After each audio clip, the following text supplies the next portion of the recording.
Premier livre des rois, chapitre 7. Salomon bâtit aussi sa maison, et il l'acheva toute en 13 ans. Il bâtit la maison de la forêt du Liban, de 100 coudées de long, de 50 coudées de large, et de 30 coudées de haut, sur 4 rangées de colonnes de cèdre, et des poutres de cèdre placées sur les colonnes. Et il y avait des plafonds de cèdre aux chambres latérales qui étaient sur les colonnes, en nombre de 45, 15 par étage.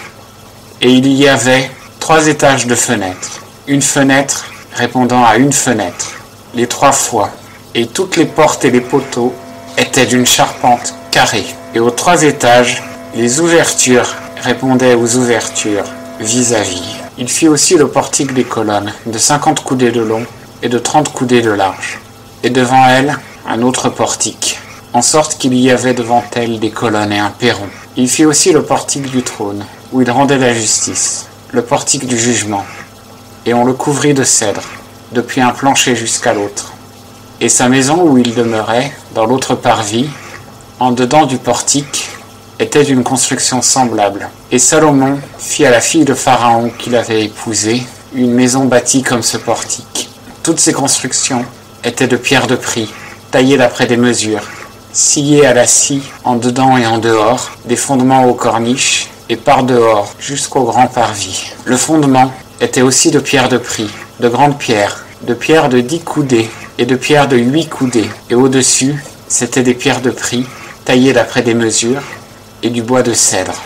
Et le grand parvis avait aussi, tout alentour, 3 rangées de pierres de taille, et une rangée de poutres de cèdre, comme le parvis intérieur de la maison de l'Éternel, et le portique de la maison. Or, le roi Salomon avait fait venir de Tyr Hiram, ouvrier en cuivre, qui était fils d'une femme veuve de la tribu de Nephtali, et dont le père était tyrien. Cet homme était fort expert, intelligent et savant, pour faire toutes sortes d'ouvrages d'airain. Et il vint vers le roi Salomon, et il fit tout son ouvrage. Il fondit les 2 colonnes d'airain. La hauteur de chaque colonne était de 18 coudées, et un cordon de 12 coudées en mesurait le tour. Il fit aussi 2 chapiteaux d'airain fondu, pour mettre sur le haut des colonnes. La hauteur de l'un des chapiteaux était de 5 coudées, et la hauteur de l'autre chapiteau était aussi de 5 coudées. Il y avait des réseaux en ouvrage réticulé, des festons en façon de chaîne aux chapiteaux qui étaient sur le sommet des colonnes. 7 pour l'un des chapiteaux et 7 pour l'autre. Et il fit les colonnes avec 2 rangs de pommes de grenade sur un réseau, tout autour, pour couvrir l'un des chapiteaux qui était sur le sommet d'une des colonnes. Et il fit la même chose pour l'autre chapiteau. Or les chapiteaux, au sommet des colonnes, dans le portique, étaient façonnés en fleurs de lys, et avaient 4 coudées. Et les chapiteaux qui étaient sur les 2 colonnes s'élevaient même au-dessus, depuis l'endroit du renflement qui était au-delà du réseau. Il y avait aussi 200 pommes de grenade, disposées par rang, tout autour, sur le second chapiteau. Il dressa donc les colonnes au portique du temple. Il posa la colonne de droite et la nomma Jachin. Entre parenthèses, il a fondé. Puis il dressa la colonne de gauche et la nomma Boaz. Entre parenthèses, en lui la force. Et le sommet des colonnes était façonné en lys. Ainsi l'ouvrage des colonnes fut achevé. Il fit aussi la mer de fonte, qui avait 10 coudées d'un bord à l'autre. Elle était ronde tout autour, de 5 coudées de haut, et un cordon de 30 coudées en mesurait le tour.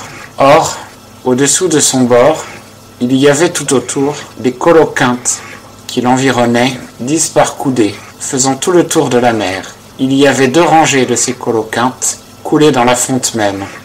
Elle était posée sur 12 bœufs, dont 3 regardaient le septentrion, 3 regardaient l'Occident, 3 regardaient le Midi, et 3 regardaient l'Orient. La mer était au-dessus d'eux, et toute leur croupe était tournée en dedans.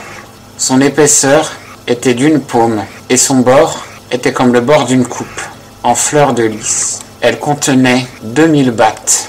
Il fit aussi les 10 socles d'airain, ayant chacun 4 coudées de long et 4 coudées de large, et 3 coudées de haut. Et voici quelle était la façon des socles. Ils avaient des panneaux enchâssés entre des bordures. Et sur ces panneaux qui étaient entre les bordures, il y avait des lions, des bœufs et des chérubins. Et sur les bordures, tant au-dessus qu'au-dessous des lions et des bœufs, il y avait des guirlandes pendantes.